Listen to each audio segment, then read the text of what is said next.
Hello everyone, আমার নাম অমিতাভ। আমি আলিপুরদুয়ারে মিস্টার বেক নামে একটা কেক শপ রান করি।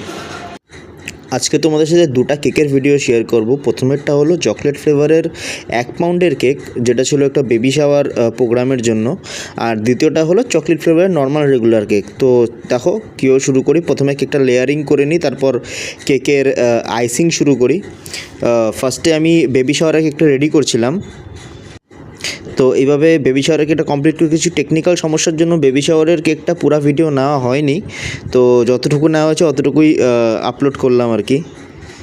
তো নেক্সট কেকটা ছিল হচ্ছে নর্মাল 1/2 পাউন্ডের চকলেট ফ্লেভার কেক। তো কেকটা লেয়ারিং করার পর আমি আইসিং করে নিই। আইসিং করে ফিনিশিং দেওয়ার কাজ শুরু করি। কেকের ফিনিশিং মোটামুটি কমপ্লিট হয়ে যাওয়ার পর কেকের উপরে চকলেট গানাশ দিয়ে দিই, আর চকলেট গানাশটা ইভেনলি স্প্রেড করে দিই। আর হ্যাঁ, চকলেট গানাশের ড্রিপিং দেখতে কিন্তু খুবই স্যাটিসফাইং লাগে। আচ্ছা, চকলেট গানাশ কমপ্লিট করার পর উপরে নজল দিয়ে রাউন্ড রাউন্ড করে কিছু ফ্লাওয়ার দিয়ে দিই, আর বর্ডার দিয়ে কেকটা কমপ্লিট করি। তো সবাই দেখে বলো কেমন হয়েছে, আর থ্যাংক ইউ ফর ওয়াচিং।